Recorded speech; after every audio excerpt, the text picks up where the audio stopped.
Hello বন্ধুরা, ফের সক্রিয় ঘূর্ণাবর্ত পশ্চিমী ঝঞ্ঝা। দক্ষিণবঙ্গে শীত নিয়ে খারাপ খবর। তাহলে বন্ধুরা, ডিসেম্বরের শুরুতে ঠান্ডার দাপট তেমন না থাকলেও মাসের শেষে এবার চমকে দেবে শীত।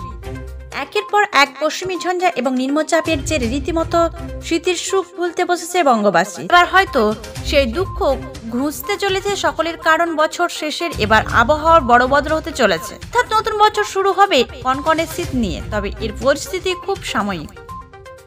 আবহাওয়া দপ্তর সূত্রে জানা গিয়েছে পশ্চিমী ঝঞ্ঝা ঢুকছে উত্তর পশ্চিম ভারতে, তবে এবার নতুন করে পশ্চিমী ঝঞ্ঝা ফের ঢুকতে চলেছে বঙ্গে।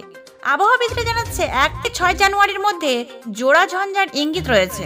জেথোস্ট্রিম উইন্ড রয়েছে উত্তর পশ্চিম ভারতে, আর একটি ঘূর্ণাবর্ত অবস্থান করেছে পূর্ব বাংলাদেশ ও সংলগ্ন এলাকায়।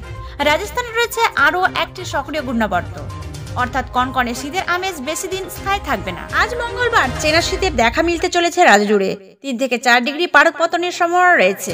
14 ডিগ্রিতে নামতে পারে কলকাতার তাপমাত্রা। অন্যদিকে পশ্চিমাঞ্চলের জেলাগুলির তাপমাত্রা আরও নামতে পারে বলে জানিয়েছে আবহাওয়াবিদরা। সেখানে 10 ডিগ্রিতে নামতে পারে পশ্চিমাঞ্চলের পারদ।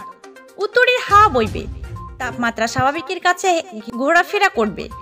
যদিও ঝাঁকিয়ে শীতের কোনো সম্ভাবনা এই মুহূর্তে নেই, তবে সকালের দিকে কুয়াশার কারণে সমস্যা হতে পারে বেশ কিছু জেলায়।